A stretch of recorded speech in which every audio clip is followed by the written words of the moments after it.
What's up guys, welcome to Wasted Space, and we're back in Space Engineers with the last of the silly videos for the time being, I promise. But slightly inspired by how well the golf ball worked in the last video, and also by the Medieval Engineers announcement obviously. What I have in front of me here is a castle, and what I have behind me is some siege equipment, and my thinking was to try and see if I could recreate some of the physics and some of the siege equipment we might see in Medieval Engineers in Space Engineers, because I'm kind of looking forward to it. So, diving straight into it, what we have here are a whole bunch of trebuchet, and I am going to jump down here, grab ourselves, this is where it's obviously all controlled and activated from, this is also all set up ready for a shot, so sit here, I'm going to line up with this camera, let's just check we're over the button, yep, and then I can just hit T to fire. And as you can see, they're going to fling their rocks out nicely in the gravity, and that's going to hopefully score some pretty nice hits. Oh, one didn't explode, that's a shame. And then it does explode when it hits the ground. Oh well.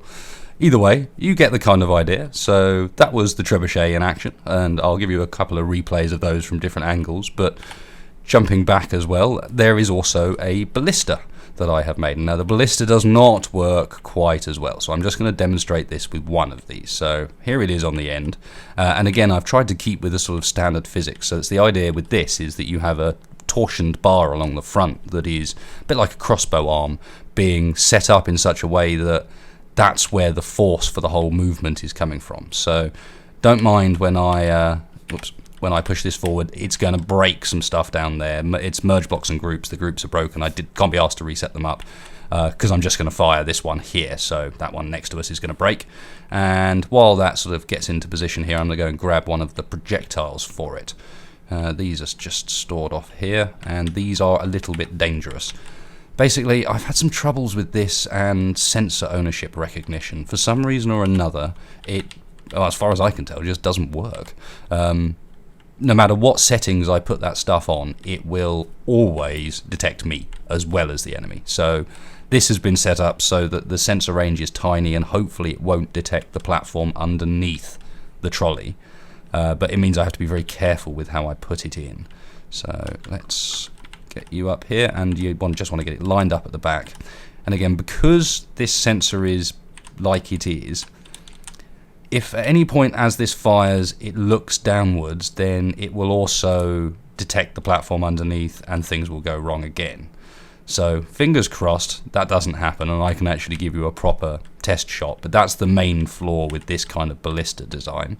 And again, I'll line up with the button, and then let's go into that third person camera, and I'm going to come closer because I very much doubt that this thing is actually going to, sorry for the jerky movement, this camera is a bit jerky. But yes, I very much doubt this is going to fire cleanly and well, but let's see.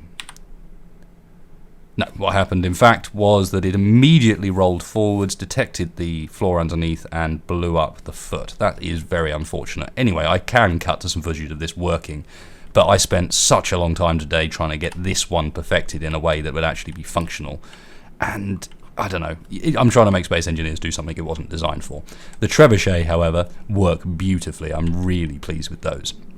So, just briefly, how this all works and how this all goes together. The trebuchet is relatively straightforward and works very, very similarly to a real one in real life, in that you have a sort of pair of rotors here off, so they act as the fulcrum point, the point at which it's spinning, and then you have gravity with a very big weight on one end, and in this case a cup on the other end, a bit more like a catapult. Trebuchets tended to have something on a bag, so you could get extra swinging momentum. But the idea here is this button will turn on and off the rotors. They're all grouped, and they're only ever set in one direction, so they're used to sort of reset everything, and these will come back slowly, because I thought slowly looked cool, to be honest. And then tucked into the floor are some landing feet, and everything's kind of lined up so that when this comes down, that's why there's some plates on the bottom, it's just to extend the width of it ever so slightly. And when this comes down, it'll line up with the landing feet.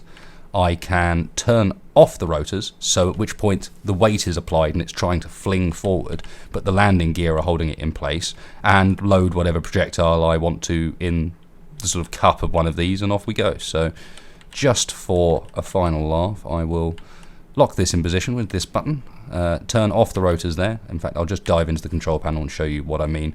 So basically, this is the interesting thing with this, is you have to play a lot with the point at which you make the arm stop.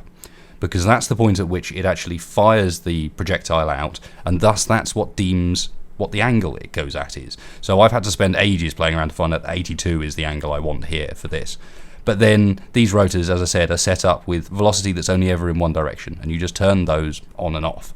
And as soon as they're turned off, the weight on the other end brings it all round, and that is about the extent of everything here. They're not very complex, but I mean that's kind of the point. They're old school ideas. So let me just see, landing feet are on. Let's put some of these dodgy ones in here.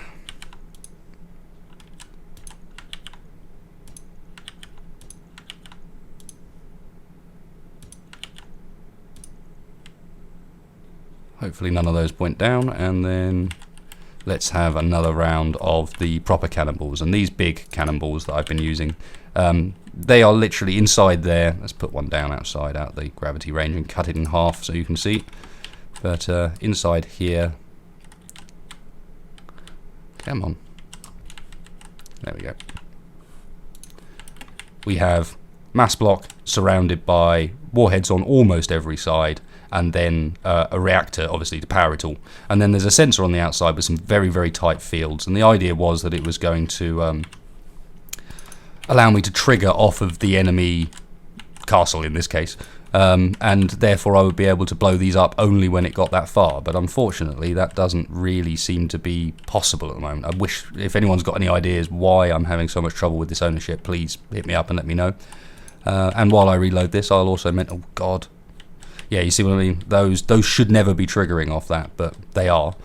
And while I reload the rest of these, the ones that are still left intact, I'll just mention the golf competition's going really well. Thank you so much for all the submissions so far. They've been pretty interesting for the most part. I'm not going to say anything more about those, but if you haven't seen that, check out my mini golf video. I've got a competition to give away, either a copy of Space Engineers or an indie game, and it's basically to design a hole in my mini golf course, and anyone can do it. Even if you don't have Space Engineers, you can design it outside of the game, and I will sort of basically build it for you in game, as long as you give me a decent schematic.